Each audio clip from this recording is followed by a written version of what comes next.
This week on the Baseline Podcast, Josh and I are talking about, opening day baseball. We're going to break down what we think is going to happen this year, some things we're excited for, maybe even some of our favorite things to do at a stadium. And then we're also going to talk about our mock draft 2.0. We're going to talk about the changes we've made, what's different, what's the same, and also we're going to talk about our March Madness brackets. Is it truly madness or not? All that and so much more coming up on the Baseline Podcast.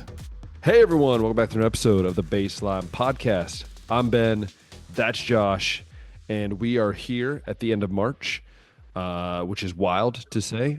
Baseball is alive as we're recording this on Thursday, March 27th. Baseball is live. It's opening day. Technically, it's opening. Okay, it's real opening day, people. Don't be giving the comments, well, the Dodgers played opening day and freaking, no, it doesn't count. That's still so weird how they do that Tokyo series and then they return to spring training games that don't matter. Doesn't count, in my mind. Anyways, but no, yeah, we're here. Spring is around. The weather's getting better. I won a football game last week. Our team did. I didn't win it. I didn't play. So we won, our second team anyways. So that was a good start to the season, and we have a game this weekend. So there's a lot going on. Josh, how are you doing this lovely Thursday? Hey, it's going good, man. You guys can see I got my old Cleveland Black Sea hat on, my Jacobs Field shirt on. Watching Cleveland and Kansas City's first game off in the back. So if you see me looking off to the side, I'm still attentively listening to Ben, obviously, but there might have been a play that caught my attention. I just watched Jonathan India fly out to end the inning, but yeah, Jonathan India, former Red. R.I.P. R.I.P. Yeah, R.I.P. But yeah, I'm excited for that sport to be back. But yeah, we got today March Madness, recapping the first two rounds. So we What actually shocked got the us? Sweet 16. Yeah, we got the Sweet 16 starting tonight. So the games that we won't really probably talk too much about the matchups that we got as much as the first weekend was. But we got some modifications to make to our NFL mock drafts too, as free agency's been wild. Some of you guys might have noticed the Stephon Diggs signing with New England over the weekend. The Giants, I guess, have a plan at quarterback now, but It's not a great plan, but sure. it's not a great plan, but it's a plan. It's more than what Cleveland has right now, Especially, it seems especially like. when, especially when Russell Wilson comes out and says, "I expect to be the starter." I'm like, okay, sure Yeah. thing. And then I think even bigger question is not only who's gonna start, but who's gonna be making the locker room speeches, him or Jameis Winston. Yeah. And is Aaron Who's Rodgers gonna true? dish out the most Is Aaron cringe? Rodgers truly taking a year off?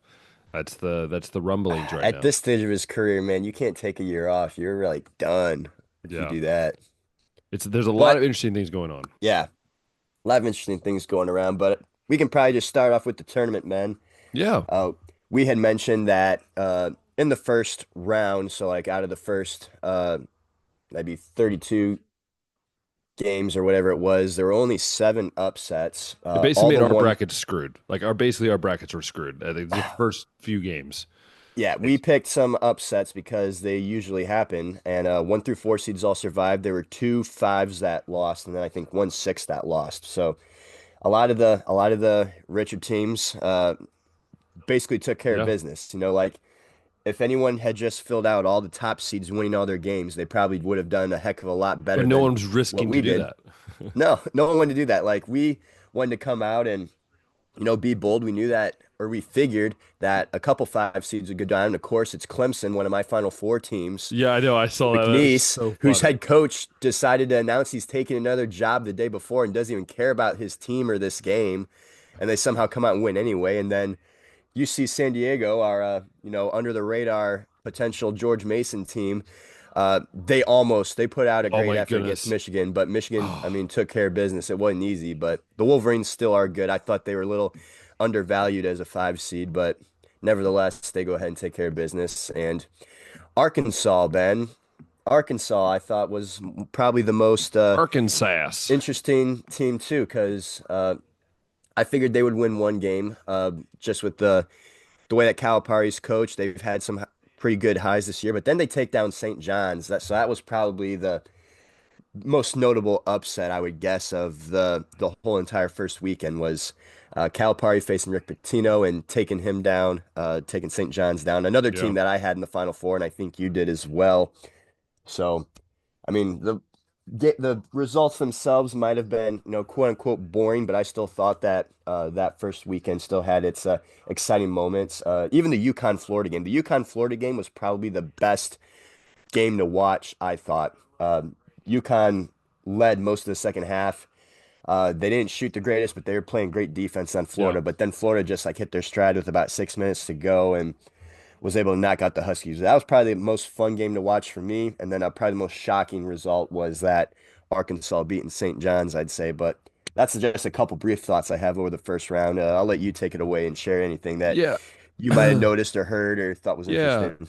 I think what was interesting for me was just like kind of like what you said. Like I think it's we've been screwed over, man, by this March Madness crap on ESPN, right? Like we've been told our whole lives that when you fill out a bracket, you don't do the logical thing. You just don't do the logical thing because the logical thing never happens. And the one year where the most people I think picked most upsets because it felt like an unbalanced or like a balanced year, it became a very unbalanced bracket. So to me, I just think it's so funny that we've been taught our whole life when you fill out a bracket, you got to choose an upset. You can't just choose all fours to win. You can't just choose all threes. You have to have one of those upsets. And we were screwed over, right?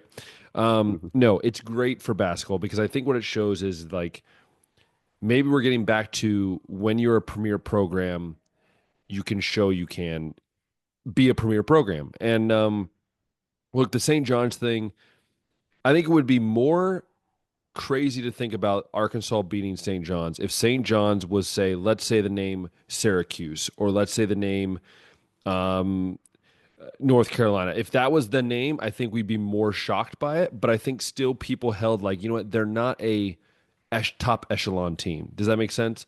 I feel like it does maybe have the same zing as another upset would be if it was a different team, right? Um, but that was interesting to me. And then also also the fact that now Rick Pitino's own son is now taking the job at Xavier, and now they're going to coach in the same conference, which I think is pretty cool. That's besides the point. But yeah, the thing interesting thing for me, I think, is well, one, how much Clemson choked.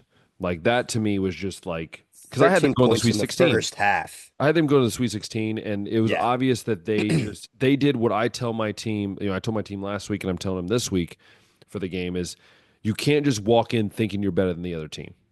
You have to put the mind to the game, right? And put what you're going to do. But yeah, other than that, like there wasn't anything that really shocked me. Michigan State gave me a scare there in the first round there for a slight Yeah. second. But I think overall, I think we saw the teams that deserve to win. UConn, like I'll be honest, I don't think Florida is going to go very far. I've said that even when I did my pick'ems and everything. Florida just scares me because this team just doesn't seem to know how to put away teams in the easy way. A lot of people are saying Michigan's going to beat Auburn. I think you're very far. I just don't see that happening. But I think there's a lot of good teams left, and I'm interested to see who makes it the Final Four.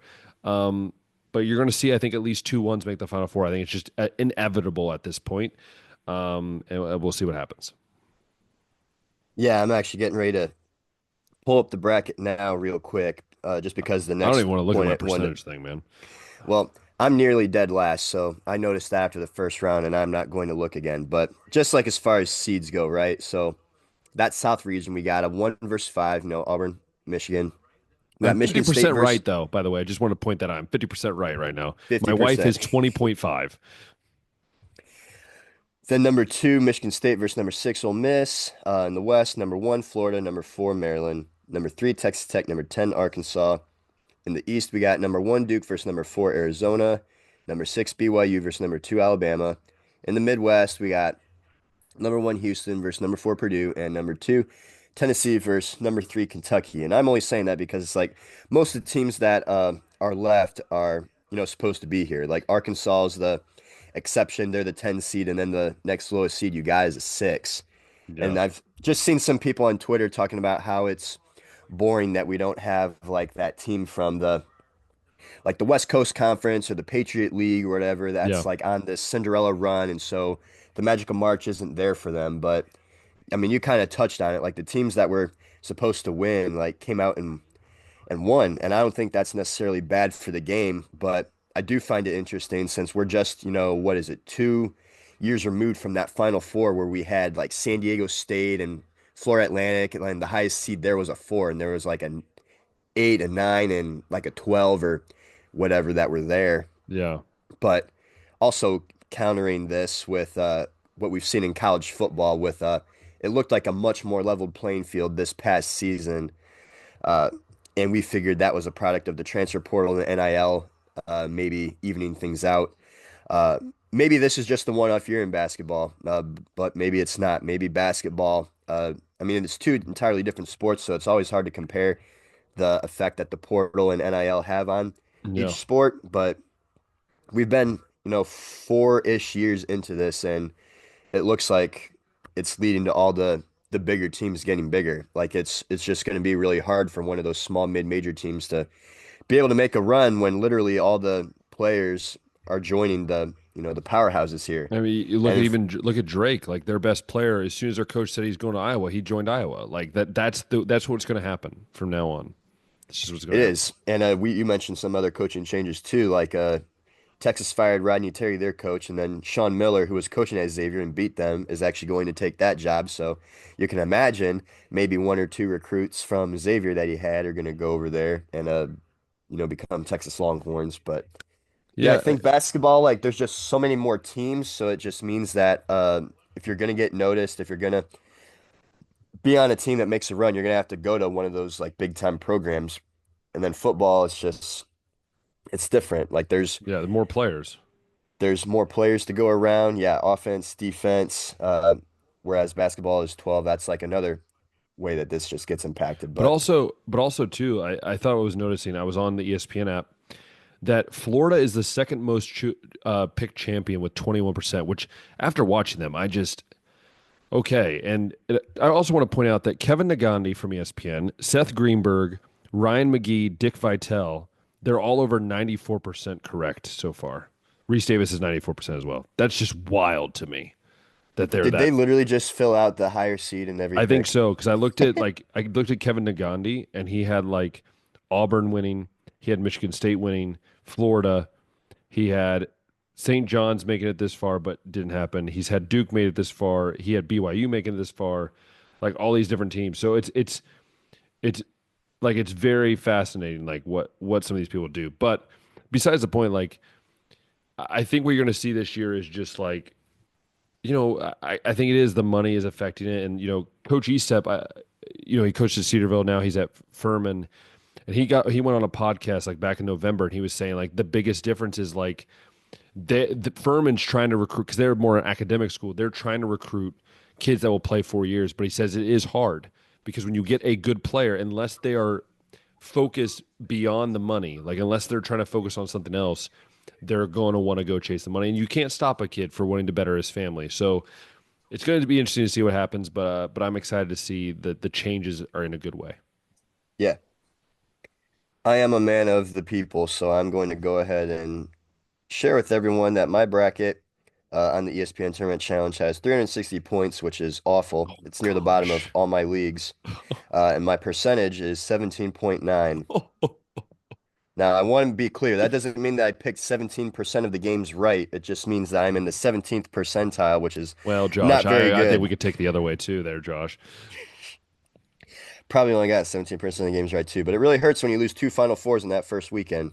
Hey, I I'm swear, still like, perfect in my Final Fours, so no, take that back. St. John's lost. Never no, mind. St. John's lost. That's one. I I love how you swear though, noticed that real quick. when I was in middle school, early high school, and actually watched a lot more college basketball, I always did better than I do now. I feel like I I get just don't worse watch as I. enough. I just don't watch That's the enough. thing.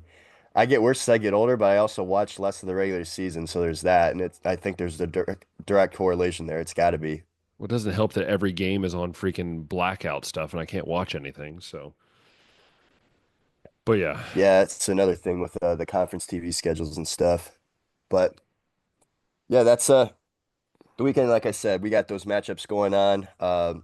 Won't really get into too much about them since by the time this show gets out, they'll already be yeah, played out and we'll be on the Elite Eight. But that's the field that we got going on right now.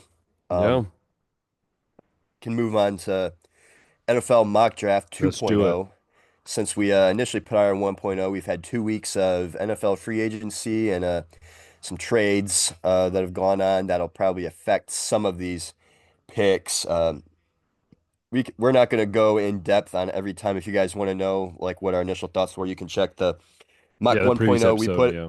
we put all the picks on our Instagram if you want to Yep. like just briefly scan who we had before, and if you want the I guess the explanation, you can listen to our mock 1.0 podcast. But for the sake of time, we're not going to go in depth on every pick. If it's the same pick that we had as before, we're gonna, go over it briefly and make mention of it. And if we have a change, we'll go ahead and make mention of Yep. it and what led to that change. But yeah, so believe last time, I'll go ahead and kick things off in mine at least. Yeah.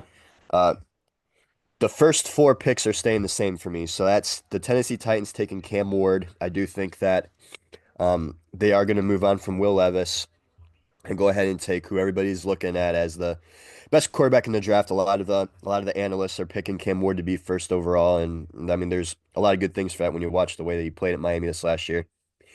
Cleveland, I'm still sticking with Abdul Carter at two there. That might be a shock to some people since Myles Garrett did in fact sign the big extension, but I think that that duo of Garrett and Carter on the edge is just too enticing to pass up. I think that with Cam Ward off the board, I don't know if Shador Sanders has the talent that you really want to use a number two pick on. So yeah, we still don't have a plan at quarterback outside Deshaun Watson and Kenny Pickett, and that Kirk sucks. But Cousins. That's what it's going to be. Or as some people have said, Kirk Wentz, because it's either going to be Carson Wentz or Kirk Cousins. So that's what I'm going with. basically the same person, right? Pretty much. So that's the thought with keeping Carter there. The Giants, they seem to at least have a plan, at least for this year, quarterback, or at least they're going with Russell Wilson and James Winston, that duo, because it'll just get them through another season and they can address maybe quarterback the next year when there's more options. So Travis Hunter's the best available here and fits a need at corner for them in the secondary. So same with Travis there. New England, some people thought they might go receiver here. I initially had Will Campbell here. You got Drake May, and like I said, they went out and got Stephon Diggs. They've been They using a don't need lot a of that receiver. extra cap space to address the defense. So now you go out and get the best offensive lineman in the draft to protect your investment at quarterback. I think Will Campbell fits that spot there. So the first change comes here at five with Jacksonville, and they've been addressing some needs on the defense that they've had, but they've still not really touched that defensive line. And because of that, I initially had Will Johnson here at corner. There's obviously the injury concern with the stuff that's going on with his foot before, so five might have been kind of high, but still think he's a solid corner. But defensive line is looking like a bigger need right now, and for that reason, I'm having them take Mason Graham here, the defense tech from Michigan. Hmm. Initially had him going seven to the Jets. I also thought that fit a need, but the Jags are going to go ahead and take him here at five, I think now. A little bit bigger of a need and a little bit safer of a pick too, just as far as health goes. So that's the first change for me, Ben. You can go over your first Yeah. five too. So, yeah. So for me, I am going to make a little bit of a switch. And because part of me faces two ways here. I have a really I really have a strong feeling that the Browns will trade out of that number two pick. If Cam Ward is not there at one, I feel or at two, I feel like they will trade out of that number two pick. Like trade down maybe a few, I don't know. But I have a really just a weird feeling about it. But obviously we don't mock trades, but I'm just saying that now to be on the record. Yeah. So number one is a change for me. I'm going to go. I think Cam Ward's going number one either way. I think if the Browns try to trade up for him, which please don't, Browns, just he's not worth it. But anyways, so he'll go number one. I think Titans will take him there. Number two, as the Browns, again, I don't think they're going to be there by April or even during the draft. But if they are, I think you take Abdul Carter. I kind of want to go Travis Hunter here, just for the sense of like, just you could kind of do either with him, whatever you felt. But I'm going to go Abdul Carter again. I agree with you, enticing having those guys off the edge. Number three, I actually got a change here because I have Shador Sanders here, and again, they already got two quarterbacks in the free agency. Why would you draft him? Now, some say they will. I think they'd be stupid, but it is the Giants, so we never know. Mhm. I'm actually going to switch here. I'm actually going to go. I might shock you a little bit here, Josh. I might go shock you a little bit. I'm going to go Will Campbell here because my thought is right. My thought is, what have the Giants always struggled with in the last about 6 years? Keeping the Uh, quarterback upright. yeah, I mean Daniel Jones got sacked so much over Yes. there, and that was a big So reason for my his thought is struggles. you could he is a little smaller. I know Will Campbell had a big fit. If you needed to move him to guard, which I don't think they would keep him at tackle. But I think Will Campbell. Goodness, Will Campbell. I think he fits this kind of like that kind of style of what you need. Very tempted to put Travis Hunter there, but again, I don't. That is another possibility, Travis Hunter in this spot to New York. But I'm going to go Will Campbell. Mix it up a little bit. This might not stay the same. Again, we're going to have at least two more mocks before this. So Will Campbell at 3. I'm going to keep Travis at 4, but not as a receiver, but as a DB. I think Yeah. you spend a lot of money, but hey, it does not hurt to have a guy who literally can do everything on the defensive side of the ball. And then I'm also going to keep Mason Graham at number 5. All right.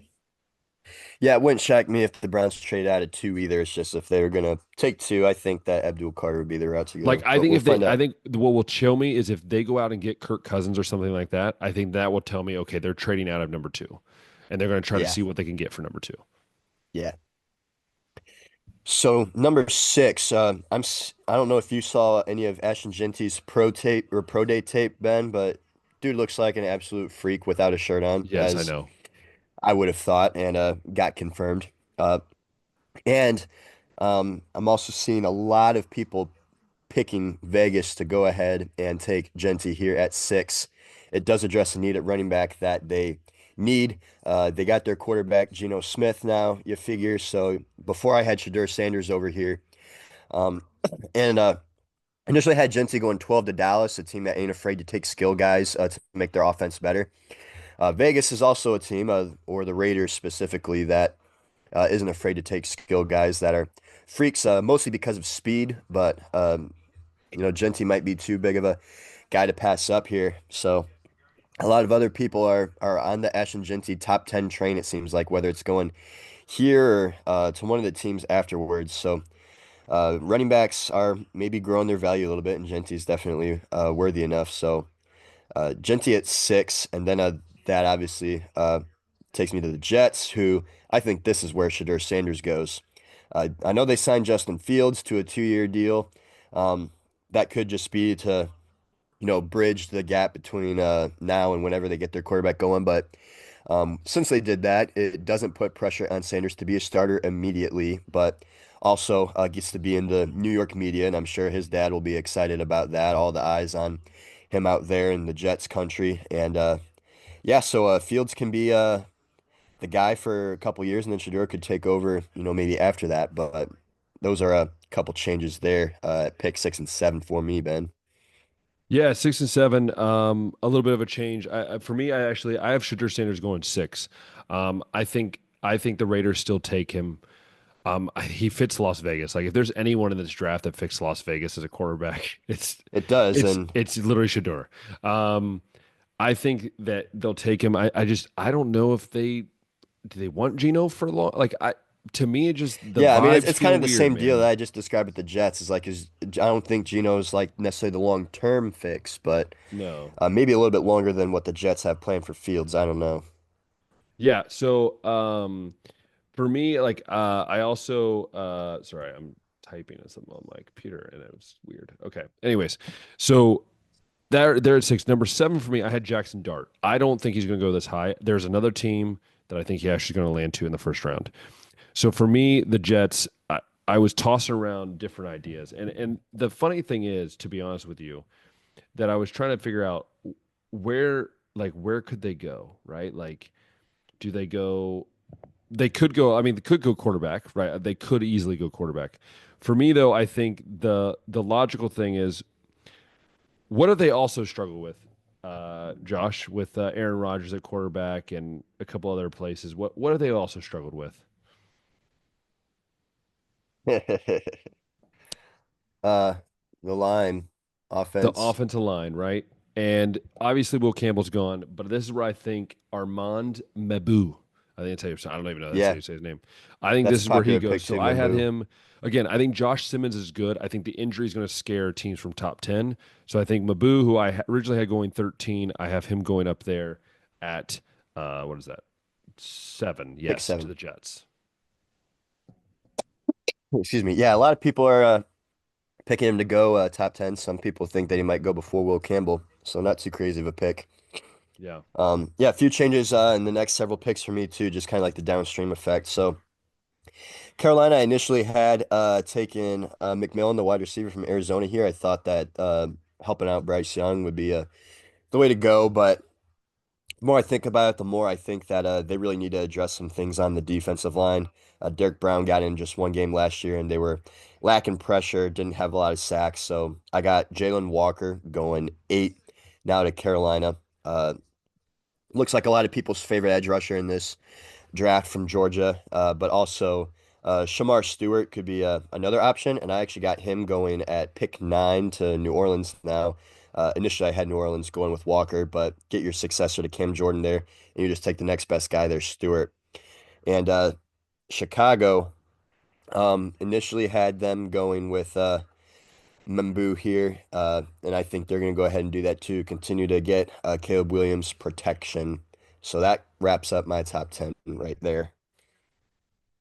I love it. It's a interesting one because I'm actually going to make no changes here. I'm going to keep Shamar Stewart going to Carolina. I'm going to keep Tyler Warren going to the Saints. There's something about Tyler Warren to the Saints that just like be so much fun. I don't know, like just the way that I know I've heard Emeka Buka's name with the Saints a lot because of Olave, obviously, but I'm going to go Tyler Warren, and then I'm going Ashton Genty, number 10 of the Bears. There's some I love about the idea of Ashton Genty to the Bears, and I'm going to stick hmm with it for at least another week. Ashton Genty to the Bears. Cash and Genty to the Bears. All right. Yeah, I've seen Genty to the Bears. I've seen Omarion Hampton to the Bears. A lot of people think, and the thing behind it is Ben Johnson, who's now the head coach, was the offensive coordinator at Detroit. They already had David Montgomery, but they drafted Jahmyr Gibbs nevertheless, and were able to do a lot of creative stuff with that two running back offense. So maybe Chicago does think the same thing here. Uh, Moving to mine at 11, San Francisco. I initially had them taking edge right here, but now that Will Johnson has fallen right here and they still didn't sign Ward back in the secondary, I think Will Johnson fits a need right here and also has enough talent that you can justify that pick at 11. Uh, and then at 12, Dallas, obviously no Genty here, but I think they go ahead and still address the offensive skill group and go ahead and take McMillan right here. Outside of CD Lamb, they really haven't had a whole lot of help or a lot of threat to take attention off of him. When Dallas was at their best was when they had Lamb, Amari Cooper, Michael Gallup all going at it, and they really need that guy for Dak to be able to get another guy that he can get the ball to and also just take some pressure off of Lamb to do everything. And then at 13, still got Malachi Starks right here. Safety's still a concern since they lost one of theirs. And I just love the fit right there in Miami. But a lot of people, I will go ahead and make mention, think that with Tron Armstead considering retirement soon, that they might go ahead and get their guy right here to replace him. That could be like a Kelvin Banks, it could be a Josh Simmons, somebody like that. But I think since Armstead's still on the roster and nothing's decided there, and Starks is fitting a need that they can fit or fill in now and start this year, that they go that route. Yeah, I mean, I agree with you on a lot of this, and actually I'm making some changes that actually will agree with you even more. So Okay. for me, 11, I'm going to stick with Josh Simmons. A lot of people have a tackle going here to the 49ers.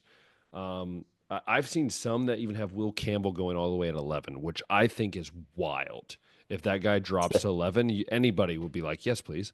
Um, and to be honest, I wouldn't be mad if the Browns took an offense tackle. Or anybody that plays online. So I'm gonna go Josh Simmons here again. I think Josh Simmons is a very underrated tackle. I think when he's healthy, he was one of the best tackles in the game. Um, I was really interested to do with the Cowboys, man, because I agree with you, man. They need someone. I thought Matthew Golden maybe here, McMillan. There's a lot of guys I could think about. I'm just going to stay put for now, and I'm going to rethink it next time too. But I'm going to keep James Pierce Jr. Like I just think something about him and Parsons opposite of each other. That's a little terrifying if you think about it for most quarterbacks. Then number 13, I'm actually making a change because that was obviously Mabu, but I'm changing that. That's going to be Malachi Starks. I agree with you. I'm a little higher. I originally had them go to the Steelers. That might give you a hint on what's happening later. But hmm Malachi Starks, I have going 13 to the Dolphins. And then I'll go on with 14, 15.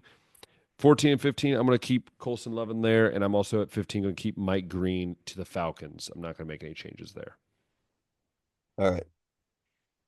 For me, pick 14. So 13 was the same. Pick 14 through pick 19 are also staying the same. So to refresh everyone, that's Tyler Warren to the Colts. Still need a tight end there.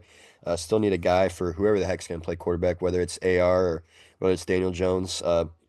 They just haven't really had a bona fide tight end yet, and Warren fits that. Uh, Atlanta and Arizona. I got Atlanta taking Michael Williams from Georgia. I got Arizona taking Mike Green, edge from Marshall, both addressing needs for the pass rush for them. Cincinnati, they just signed big money on offense, so they need to beef up that defense. So still sticking with Kenneth Grant here, filling the interior defensive line spot for them from Michigan. Seattle, uh, they've gone out and gotten Sam Darnold. They've gone out and gotten Cooper Kupp. So they're addressing some of those offensive needs that we thought they might have to. So I'm still sticking with them beefing the offensive lineup and addressing that with Kelvin Banks here from Texas. Tampa Bay with Jahad Campbell. I think that's still a pretty good fit right there and fits the need at linebacker for Tampa. Uh, and then that'll leave me at pick 20. And I do have a change here. Initially, I had Denver going Colston Loveland, but um, they've addressed the need at tight end with Evan Ingram. They also were able to address the need at linebacker with Dre Greenlaw, former 49er. So what's really still going on is running back after Javonte Williams did sign with Dallas. And I think right here is where they could go ahead and get Omarion Hampton, running back from North Carolina, to fit a need right there. Give Bo Nix a guy that can, get 11, 1,200 Yeah. yards out of the backfield and take some pressure off the pass game. And yeah, fits a need. So that's it. Picks 14 through 20 for me right there. Yeah, it's an interesting one. I was really tossing around Kelvin Banks because again, a lot of people don't think the Cardinals need a tackle, and I'm starting to lean that way. I don't know if they need a tackle.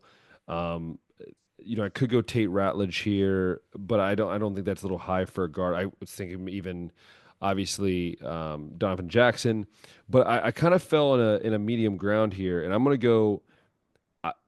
I'm not really high on Will Johnson because of that injury. I said that last time. It just scares me, man. Foot injuries with corners, man. That just doesn't sound like a thing I would want to test with. But this is where I'm going to go. Jedi Barron. I know it might be a little high, but I think they do need help in the secondary. I think that it gives them someone to to play around with. Again, I think there's other guys as well that you could put there, but I think that makes the most sense at least for now in my mind. 17, I'm going to keep Ratledge right now. Um, I You could go D line here, easily go linebacker as well, D line, but I'm going to keep Ratledge there. 18, I agree with you. I originally had McMillan here. I don't think they need him anymore. Um, I think also Kelvin Banks is a guy that could move inside to guard. Yeah, Um, he has that so flexibility. so I think Kelvin Banks is the guy you go here to the Seahawks. So I agree with you on that. And then 19, I still have Campbell. And then 20, I'm actually, it's an interesting one because I agree with you on Hampton, and that was actually very tempting. But I think this is such a deep running back class that you could get a better prospect in the first round and then get a Judkins or a Travion Henderson in that second round. So I'm going to go a Mecca Abuka here to the Broncos. Mm, I still like that fit. I really do. So I'm going to keep a Mecca Abuka here at 20. I'll go if you want. I'll go 21 through 25. 21. I had yeah. Malachi Starks, and I said there's where a quarterback could go, and this is where I think you're going to see Jackson Dart come off the board. All Very right. tempted to do Will Howard, but I'm not that crazy. Yeah. Jackson Dart, I think he fits that kind of the way they've been wanting to do the offense lately, which is a guy that can run the ball a little bit, but also obviously downfield throws. And so I'm going to go. That's a change, Jackson Dart. At 21, at 22, with the Chargers. I don't Do it. know Do it. what what Oh, maybe you won't. Okay. I look. This is where I've done the toss because I had Amari Hampton and I kind of wanted to keep a running back there. So I'm going Quinshon Judkins here for the Chargers. I looked at his pro day today or yesterday it would have been when we're recording this. Would have been yesterday, Dude's yeah. nuts, dude. The dude is a freak. And I'm gonna go Judkins here at 22 to the Chargers. 23. I have Luther Burden here originally. But I think this is where McMillan hasn't gone yet. And I think you're crazy if you pass up on him in that size. I think he kind of fits what Green Bay needs. Again, I think they need a smaller guy inside, but I think McMillan gives them that flexibility of being a bigger guy outside. And then obviously you can get a guy that can be a slot inside. And then I have at 24, this is where I think I had Jade Brown, but I think actually this is where Amari Hampton goes. I think they need a running back up there in Minneapolis. Yeah, it's Minneapolis. Minneapolis, yeah, you got it. So I think this is where a running back could go. I think you go running back here to the Vikings. And then at 25, I'm going to keep Donovan Jackson just because it's the Ohio connection. Why not? So I'm going to go Donovan Jackson here at 25. Yeah, so going back to 21, Pittsburgh, I'm going with Jedi Barron right here, like I did before. I think that's a nice secondary tandem with him and Joey Porter Jr. Back there and fits the need. Pittsburgh also always seems to have really good secondary. So that takes me to the Chargers, who I initially had going with Emeka Egbuka here at wide receiver, but since Colston Loveland is now still on the board since Denver is not taking him at pick 20 Yeah, yeah, yeah. and has a connection with Jim Harbaugh, I think that that's It just just too makes sense. enticing Yeah. for that guy to go ahead. And tight end right now like fits a need. Wide receivers, um, as we know, are never really a big part of Jim Harbaugh's offense No, no. anyways. Although it would fit a need, I think that since Loveland's here, tight end fits a need, a bigger part of his offense and The a guy only that he concern knows. is I think he's not a blocking tight end, and that's the one thing that does concern me. I think about Loveland, he's not as good of a blocking tight end as Warren, so that'd be interesting to see how he would work in that offense. Yeah, like strictly as a pass catcher, can Yeah, that be okay? We'll find out. Uh, Green Bay still got Azari Thomas, a corner over here, but wide receiver could make sense. That could be where a guy like Igbuka goes. Minnesota, I'm trying to remember. I think that they re-signed Aaron Jones. It's still not like a long-term yeah. fix if I'm that's the just thinking the case. age. That's what I was thinking more of the age that is like a little Yeah, worried for definitely me. getting up there still. I still have them going Tyler Booker right here, guard from Alabama. Looks like McCarthy's going to be the guy. So wide receivers are already taken care of. Figure Jones is a guy that can catch passes out of the backfield, at least for this year, be good enough. And get some protection for McCarthy, who already has like that ACL injury on his resume now already. So that takes me to Houston, who I initially had with Donovan Jackson here. Um, Now I'm starting to think that it looks like Josh Simmons is getting a little more love late first round. I think that maybe this is a guy that they go with. Simmons, I think, has a little bit Swapping out higher the high upside than state guy. Jackson. Still an Ohio State guy. Since Egbuka is available, I also thought about that with CJ, but I think CJ Yep. would rather have about a half a second Yes. extra to throw the football than another guy to throw to. And then since Diggs like officially is gone and going to New England, it's just like, okay, now they definitely need another weapon out there. But I think Tank Dell and Nico Collins can be okay for the time being. Um, what pick did you stop at? 25. So you can go 26 Okay, through so I'll 30. stop right there. Okay. Yeah, yeah. Go. You can go 26 through 30 if you want. Okay. Yeah, 26 here. The Rams, I initially had going receiver to replace Cup. And since Emeka Buka is available, I'm going to go ahead and go that route instead of Luther Burden. Baltimore, I had addressing offensive line. And I'm going to just go ahead and take Donovan Jackson here now since he's available. Detroit, still like them to take James Pierce or an edge to be opposite Aiden Hutchinson right here. Uh, Washington at 29, still got them going safety here with Nick Emenwari in Buffalo. It's I don't think that they'll draft a wide receiver. They don't seem to really do that, but it's just a glaring need, and I'm sticking Matthew Golden right there still. Uh, and then I got the tackle Connerly going to Kansas City, and Marcus Mabeau, tight tackle from I believe Purdue, going to Philly. Get your successor to Lane Johnson over there. But that wraps up the first round for me. I'll let you go ahead and Yeah. wrap it So up for you. 20 26. I was thinking about going receiver here, but actually I'm going to go. Gray Zabel from North Dakota State, a guy who's got, I think, a lot of upside, a smaller college guy. But again, I just liked it. It's going to keep that the same. It's going to be the same there. Number 27, I'm actually changed up. I had Matthew Golden, which I think I was just in a weird phase when I was doing that. But I'm actually going to go Booker here from Alabama. I think it's Alabama, yeah. Yeah. And I think they need guard help just badly. And I think this is a guy that fits kind of what they need. At 28, I still have Mikael Williams. I think they're going to go edge, man. I think you have to have someone else outside of Hutchinson. And I think you have that perfect kind of set in that body of Mikael Williams.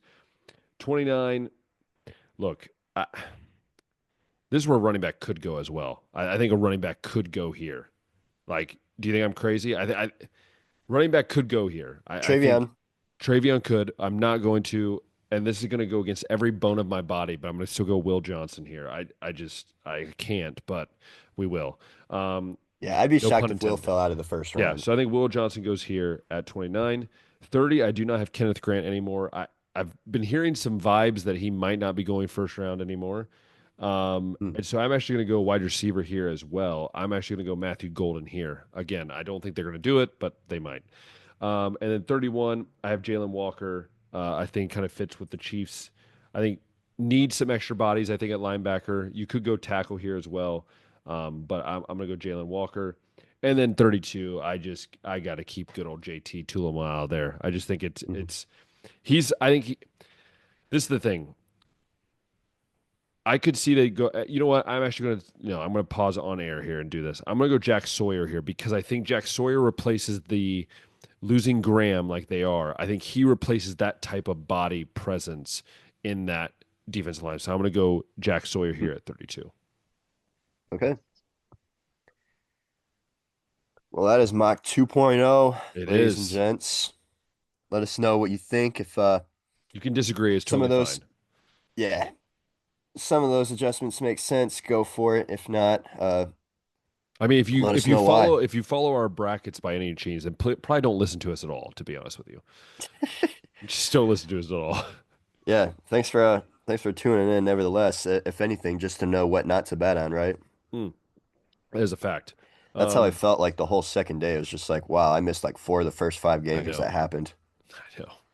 So the only thing we have left to talk about is obviously the old pastime that has started. And as we are recording this, I'm pretty sure the Reds are probably losing because that's just what happens. Oh, they're Cleveland is winning. now up four to Wow. three in the eighth. The Reds are up 3-2 in the eighth. So, anyways, baseball started. So I thought it'd be fun, Josh. I think we can do two phases here. I think what are we excited about? Let's briefly talk about what we're excited about and like Okay. what we're looking forward to. And then finally, I know we've done this list. I think 2 years ago we did this list. Just give me your top. You could do two versions. You can be your top experiences at a ballpark that you love to just do every time you go to a ballpark, or your top foods that you have at a ballpark that you just love to get. I know we did this a few years ago, but it's good to Yeah. refresh it. So let's go with what you're looking forward to this season, and then you could do those. Let's do five things. Okay. Yeah, I think at least this season. Last year was just like such a fun year watching just the seasons Yeah, that everyone's putting together. Shohei with the 50-50 and Judge and Bobby Ellie. Witt with the 10 plus WAR season. The few 40-40 guys that we had, a lot of 30-30 guys. It was just such a good year. Thought a lot of teams made some new strides. We got to see some exciting rookies like Jackson Merrill, Jackson Churio, Paul Skeens, to just name a few there. Yeah, Mason Miller from the A's. So it was just a heck of a season, and I'm just excited that baseball is at the spot that it's at. As much as I've hated some of the rule changes, it seems to be doing really well for the game. The league is getting better at marketing its players. They had a really sweet hype video that they dropped for opening day on yeah, I Instagram. That I saw was that. just Yeah, like, okay, they've never done stuff like this before, so we're moving to a moving to a good spot. So I guess this season, one thing I'm looking forward to is how the pitch challenge system might affect things down the road. Actually, that's not something that they're no, they're doing not yet, using this right? season. No, no, no. They're using AAA. They'll be using it. So AAA and Triple A, and yeah, and Double A, they'll use it. yeah. I guess in spring training, they dropped their report. It was There's an actually average. it wasn't as crazy as I thought it was going to be. I think there was an average of about four challenges a game, and it took Yeah, about 16 seconds of a delay. So it's like, okay, About 50% of them were changed too. So we're fixing two of four calls, and it's adding a minute to the game as a whole. So not as obnoxious as what I thought it'd be. So that'd be something like forward thinking, like what happens. But I guess this year, being a Cleveland fan, um, what's this division going to look like? It put out three playoff teams last year. Not a lot of them did a whole lot in the regular season, or not the regular, the off season to really get any better. Typical American League Central activity right there. So who's going to win? Because like it seems like very evenly matched. Other things I'm looking for is will Shohei Ohtani pitch this year? He Mm. should be good to go by the halfway point, but with everyone that the Dodgers signed, will they And even need him to Sasaki, do that? Yeah. who's on it, by the way, on a minor league minimum deal because they cheated the system and signed him to a minor league contract so they could actually sign him early, which is just stupid. Yes, Sasaki, I'm sure will make his debut at some point this year too. So that'll be fun to see another young and up and coming prospect. Uh, let's see, yeah, there's other rookies out there like Cam Smith, I think from the Astros that should be fun to watch.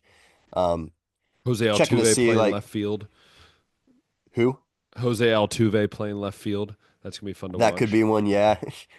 Um, oh, what was I just thinking? Oh, just got like some of the other veterans too coming back, like Christian Yelich from a back injury. Will he return to form? But yeah, there's a lot of exciting stuff going on, I think, in baseball right now. So that's a Yep. handful of things. And just as far as ballpark experiences go, I always like to do a loop around to see what, Oh yeah.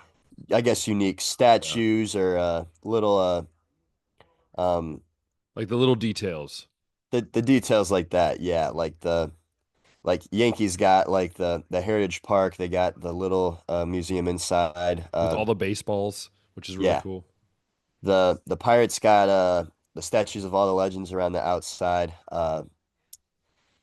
So I like to do a loop around and look at that kind of stuff. Like to try food unique to the stadium.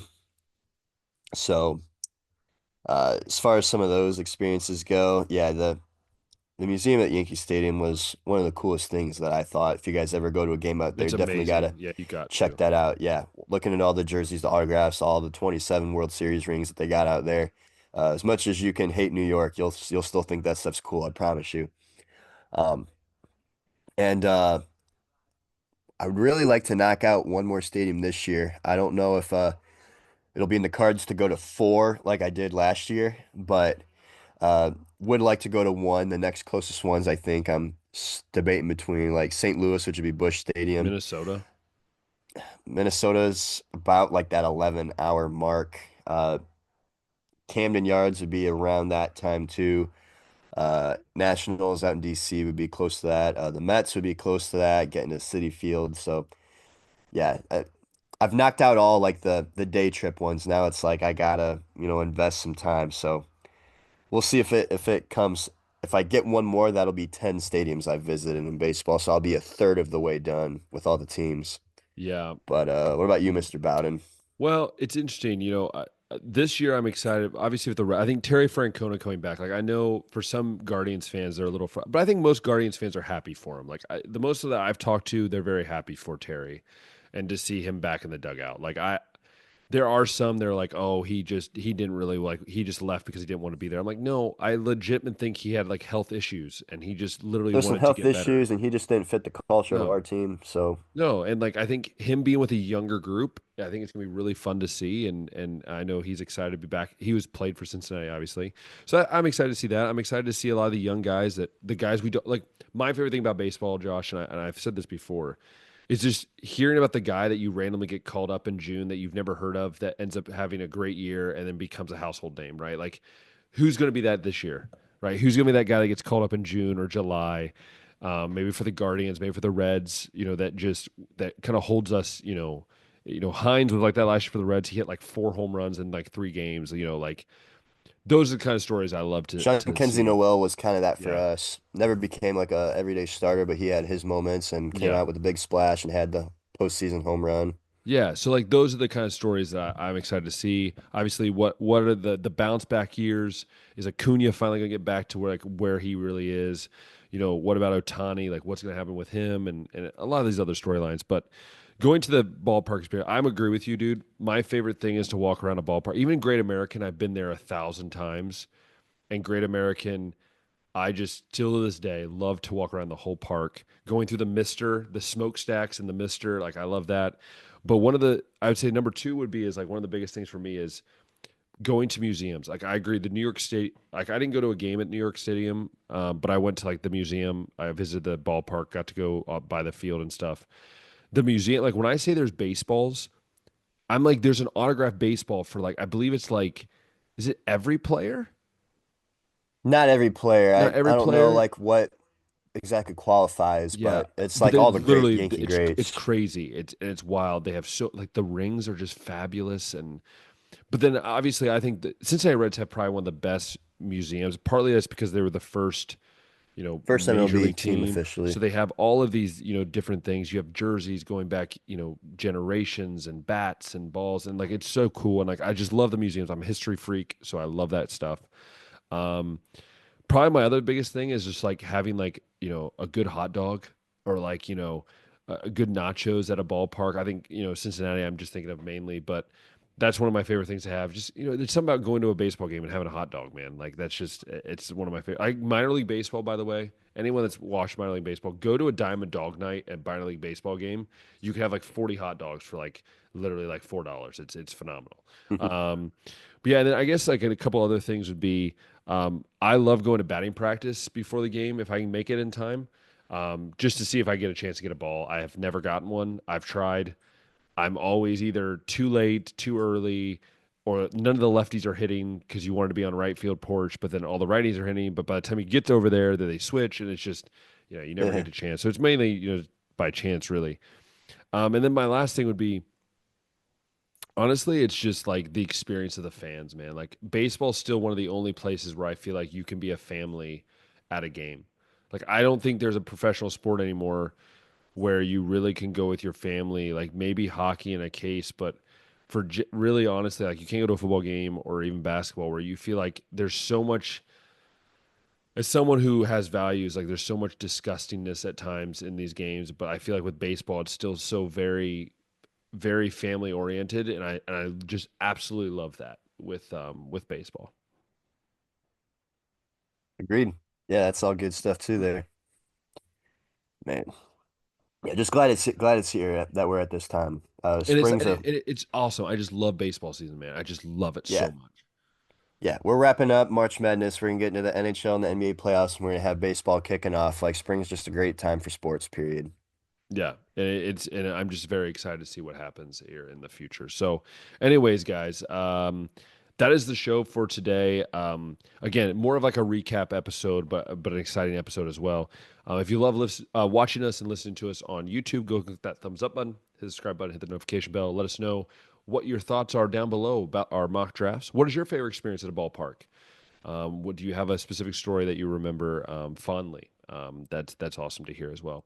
And then finally, if you love listening to us on Spotify or Apple Podcasts, go ahead and let us know by favoriting it, starring it, allowing us to hear all your thoughts below that as well. So once again, thank you guys so much for everything you do, for just listening, for sharing, for talking. It means a lot.